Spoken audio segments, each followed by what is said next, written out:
All right, we rolling. Every once in a while, you see a short that really sums it up. In fact, it sums it up to the point where I actually posted it on, the whole post part of my page on YouTube. The guy said basically everything that I think, with the exception of, the whole concept of having to be the 1% of the elite and all that shit. I found another way out. I found minimalism. But what he was saying was, you're taught to go to a school that teach you stuffs your head with a bunch of useless facts that you'll never use. You're taught to comply and work. And the fact that, you work 40 hours a week, which, by the way, you want to get rich, you'll never get rich working 40. Better put in 70 or, 50, 60, 70. You better put that extra effort in because the system is made for you to work a 40-hour work week. And even worse than that, it's always slowly and last number of years hyperly being geared against you. But it all comes back to one simple factor that I've said over and over again when I say retirement by 30 or 7 to 10 years. The less that you need, the more profit you have. But you're never taught that as a kid. No, you're taught to just go to work, buy things, have some kids, get a good 30-year mortgage. Hopefully your marriage makes it. That's got to be it's a great plan to make money off of people. And everybody walks around thinking they're in a free country, that they're free. But they're only as free as that tether to that job. And I'm not anti-work. Make no mistake. If you want to work, that's cool. But if you can get out of the system, out of the game, if you could be retired younger by 30 and not through some magic means like a family member dropped dead and then you have investment money. No. You just live ridiculously efficiently. And then you actually have the profit to be part of the investor class when you're young. Now, the fact that you're not taught that is a plan. It's not a coincidence. It's a plan. It's a plan to keep you working on what is effectively a consumeristic, plantation of sorts. Isn't it kind of funny how they talk about how we ended slavery?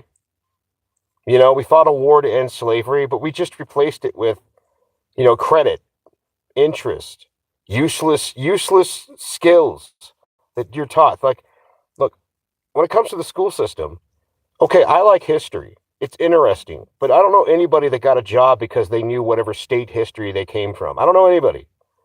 Music is interesting too, but you playing some weird violin, or horn or some nonsense back in middle school, high school, that time could have been better spent you learning something like, I don't know, how to be a plumber, an electrician, you actually understanding how to be a programmer. In fact, boy, talk about a brutal industry out there. Tech industries are ridiculously brutal in the sense that whatever give it 6 months to a year, and they're trying to replace that way of thinking. Whatever you were cutting edge with 5 years ago is ancient now. And it's that constant, and even more, your social conditioning to have to be in some normal situation. You have to be in some normal situation, house, car, life, kids.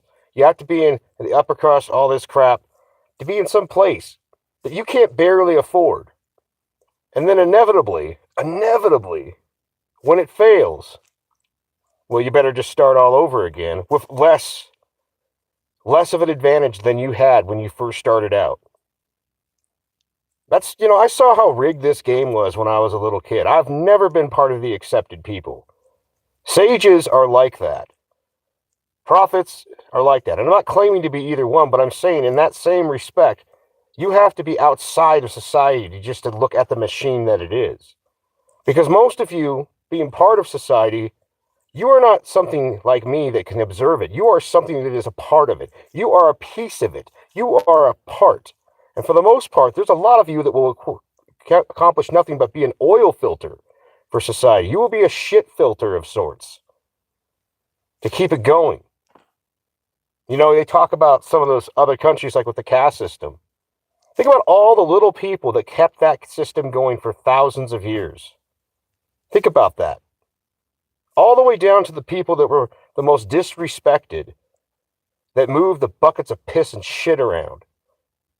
Now, when you're sitting outside of it, you could see the monstrosity that it is. And yet, if you're on the top of it, it's good for you. But the best thing you could do in any sort, and by this is why, for all the people that talk about, how bad capitalism is or all that crap, in this country, if you're able to live ridiculously efficiently, like America or a lot of Western countries, you save your money, you can invest when you're young.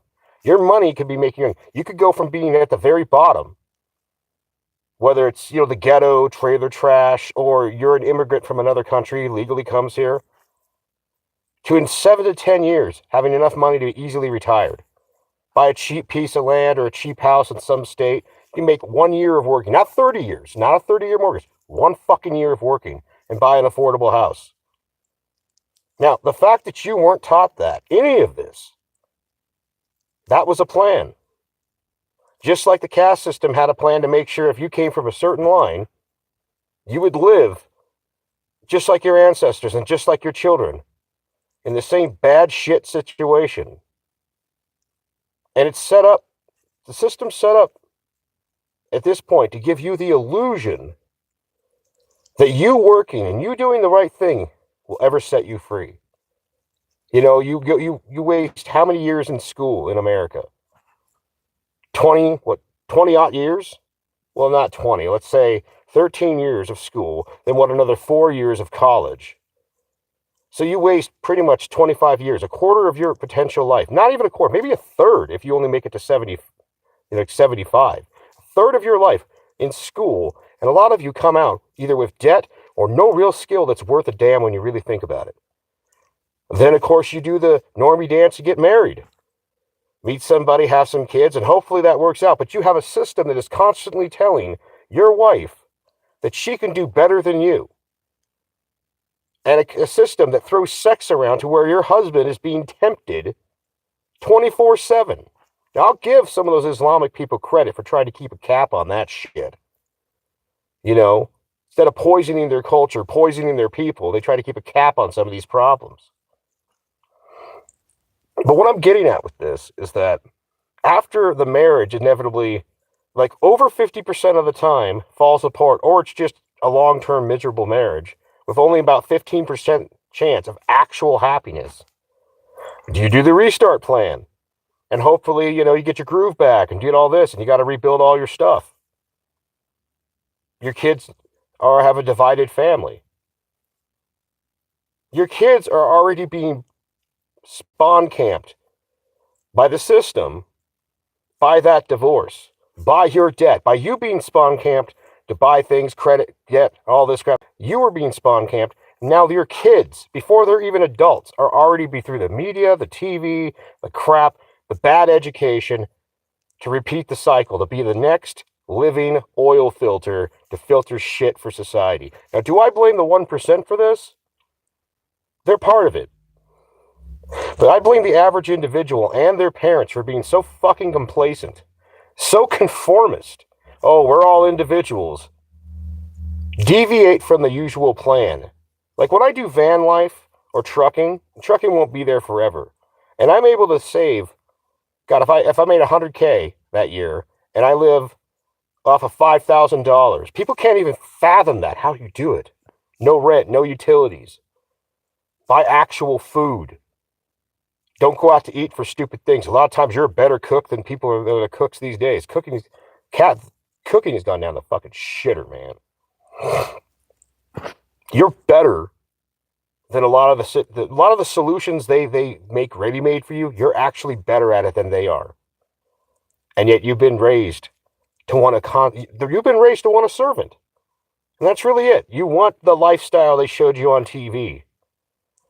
So you rent it through credit. And inevitably, you put yourselves into so much fucking debt. Look at those credit cards sometime. Look at those credit cards. 27% interest. Imagine you bought a $10 meal. Better add another $12.50 to that. Or not $12.50, but $2.50 to that. Just for what? a fucking burrito or some shit, a little bit of rice, shit you could have made at home. Now, everybody was raised to want to be rich and famous. They all want to be top of the pile, king shit. And the game is to give you the illusion that you are that. People are stupid enough to go out and pay $80,000 to $100,000 for a vehicle, a people mover. But then when they get to their old age, well, how am I going to retire? And don't think, just because the prices are higher now, don't think the stupidity wasn't the same back in the day. Go adjust for inflation and realize people were just as fucking dumb. Or I should say, ignorant. And the worst part about their ignorance is, because they're told they're successful, if you bring the truth to them, if you bring like an actual, not like some mythical god shit, but literally simple mathematical equations where it's like, look, dude, you take this much money and you put it into invest like this, you will have this much. This means like Dave Ramsey level thinking. You bring some truth to people, and they will try to stone you to death. They will get angry. Because deep down, at some point of their life, someone like me actually told them the truth. And it's a deep memory. Every once in a while it comes back, and it haunts them. But just trying to shove it into the background, the corners of your mind, and I'll get to it someday. Just like someday you'll go out and do that trip, do that life that you really want to do. And someday, maybe never comes. Maybe you die along the way, just going to work and back. Maybe you get, disabled, too decrepit. And then someday it becomes just a fantasy of something you wanted to do because you just kept on following the leader right off the fucking cliff. A hopscotch off the cliff. That's a reference there most people won't get. Yeah, every once in a while I see a short. That guy in the short really says it like it is. And I posted that on my page because, he's talking about, these advanced things and all this and how, investor class. Just briefly, it's more or less telling people what is. How you're raised to have useless information, so you won't be able to get a job, buy overpriced crap you can't afford, try to impress people. And then after all is said and done, 40 years, you hope the government gives you a check. You hope something's there because you never planned for shit. Yeah, I'm telling you, I found the other way out. And this prison of life that our chains are in our minds. They're not physical, they are in our minds. In this prison of life, I found another way out, and it was minimalism. It was like the difference between being able to travel in space at regular speeds and then getting warp drive. I developed warp drive in the sense that when you need next to nothing to get by, and you could take tens of thousands of dollars a year and invest it, and even if you're only making a paltry 10% on every year, boy, isn't that a lot fucking better than having to pay 10, 15, 20% every year? Your money making you money. Not waiting until you're like 60, 70, you're still in your teens and you could even probably be 16 and start doing this. You could be getting your act together when you're in high school and be like a plumber, an electrician. Like there's robots are going to take over something eventually, but we're a long ways from plumber bot. And I'll tell you something that a lot of you probably should hear. For every three tradesmen we lose to old age, boomers retiring, Gen Xers retiring, we get one back. And we probably need 4 or 5 more due to the population. Take that to heart. That's a job that will need to be filled. Just like for a long time, trucking was the same way. There are jobs that need to be filled. And you could get rich doing them. Just live minimalistically so you can invest when you're young. Little gold, little silver, little investing. Buy some raw land while it's cheap. Peace.